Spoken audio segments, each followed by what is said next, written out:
Hello again, FireBrand. Been a while since we last had a chat. Uh-huh. Is something troubling you? Yeah, give the doctor a prize. He can point out the bleeding obvious. Why the else would I be here if I didn't have a problem? Oh my gosh. I'm so sorry, Doc. That was out of line. Ugh, why can't I do anything right?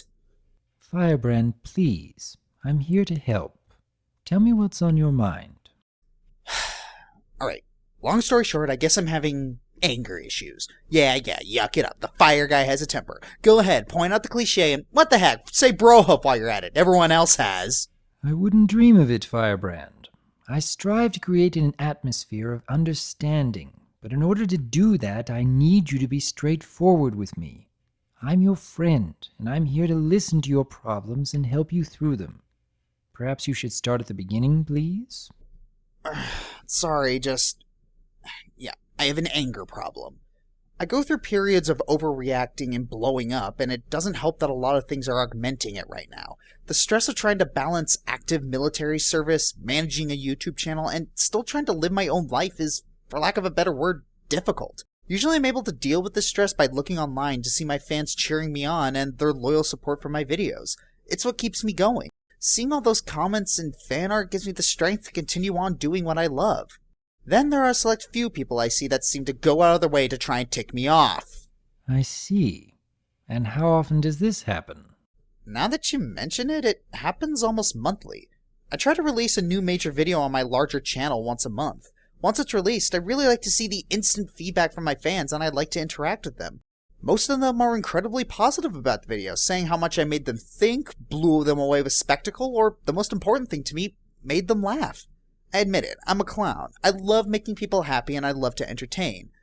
Unfortunately, that doesn't seem to be good enough for certain people amongst the crowds who take issue with the things I say. And I would imagine that someone who disagrees with you tends to stick out in your mind a lot more than someone who has been praising your work. Like a sore thumb. And it's not the people who disagree with the things I say. I don't think a day goes by without someone saying they disagree with me. But for the most part, they're very polite and I can have a civil conversation with them. My problem is when these detractors cross the line and start attacking my character or demonizing me. They start cussing me out, saying I should never have been born, threatening to kill my family.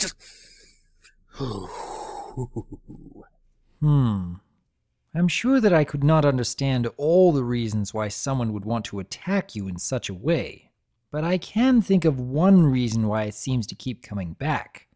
You keep responding. You feel the drive to do something, anything to turn aside the hate because it feels even worse to do nothing at all.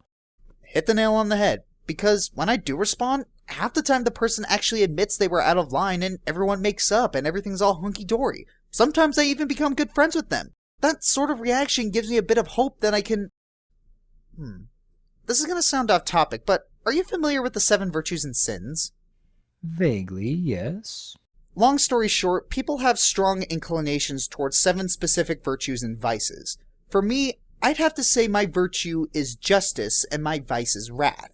I can't stand seeing an unjust situation and I feel compelled to do something about it, but it's very easy for my emotions to take over and compromise the principles I tried to stand for. I know this is a problem, and it's a problem I've had my entire life. I get so angry and holier than thou at people who don't matter in the long run. I either lash out at them or respond with venomous condescension. Then I get angry at myself for doing that. It's like a freaking snowball effect. Which leads into feeling down on yourself, while still feeling angry at those who have left such hateful comments. I don't know about you, FireBrand, but I don't feel like I can be a good influence on anyone when I feel that way. It is an especially hard thing to put aside that need to resolve the issues of others. But that is what I would like to focus on here. The fact that it is their issue and not yours.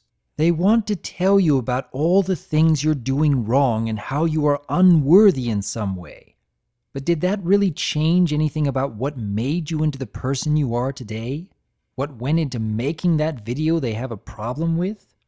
It is extremely difficult to learn this sort of behavior, but no one can make you feel a certain way.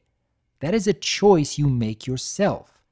You cannot control how others think, feel, or even act.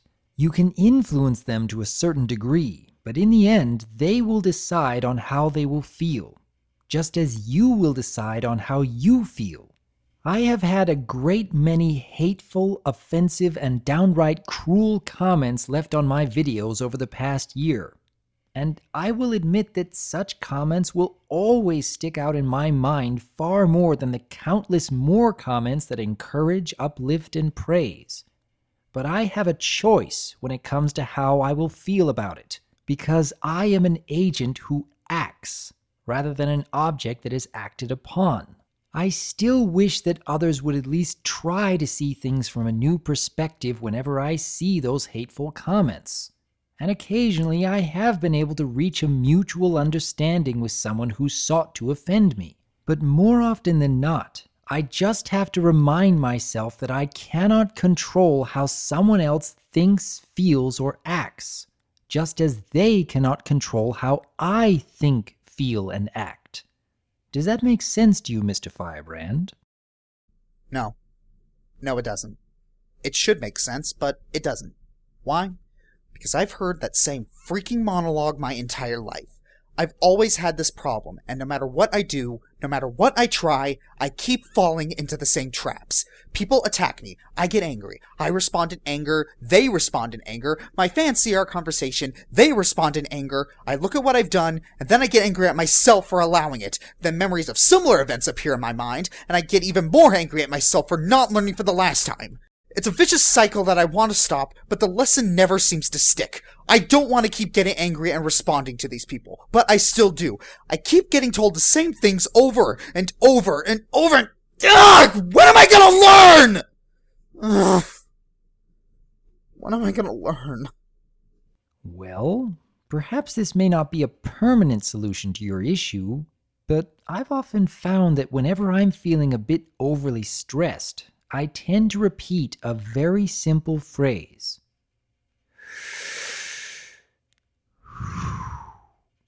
It's good to be helping. I don't expect that this will change anything overnight, or by next week, or even next month, but I tend to say this multiple times a day, and it helps a great deal in keeping me calm and collected. Is that something you think you could try? Particularly when those hateful comments spring up? Doc, I'm desperate to try anything.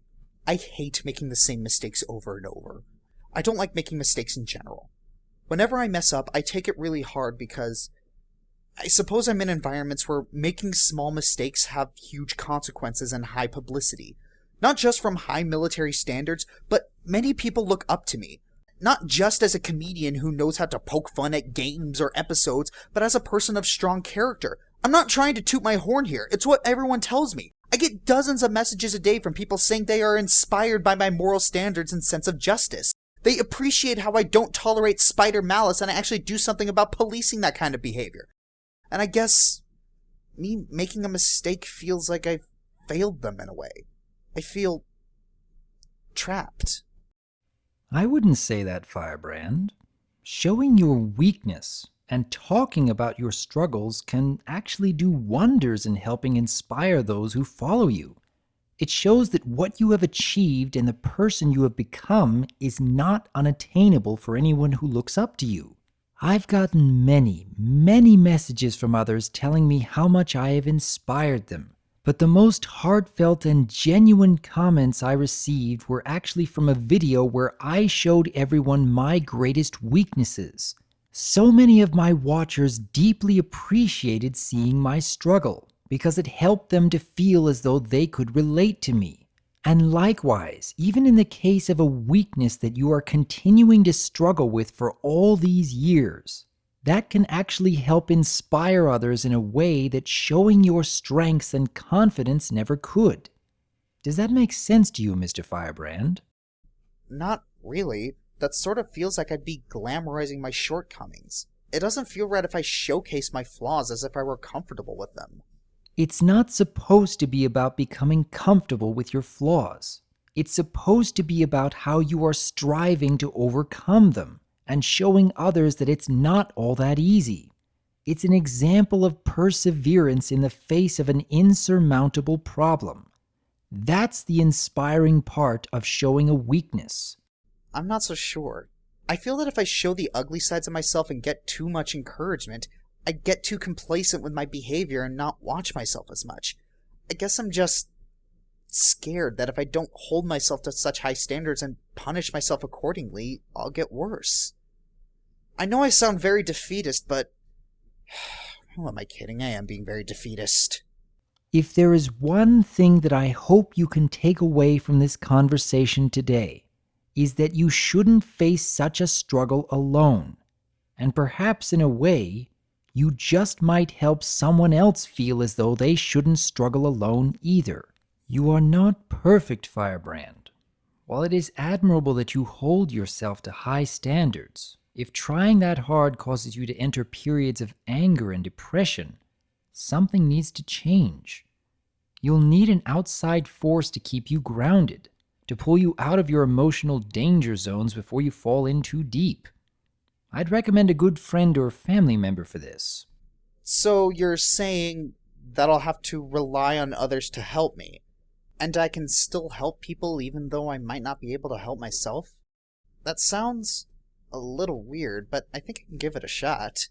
Asking for help is another thing I have trouble with. It's not so much a lack of trust in others or even a pride issue, but mainly because I don't feel like bothering anyone else with my problems. Because usually I feel better by the next day, or after some ice cream. But I guess I can try talking to others more once the opportunities present themselves. Whatever works for you. Shall we continue on this next week? Only if you let me treat you to some chocolate chip cookie dough. I'll keep that in mind. Take care, Mr. Firebrand.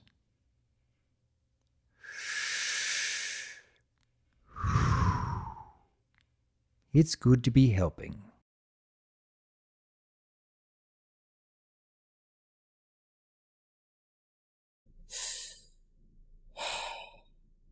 It's good to be helping.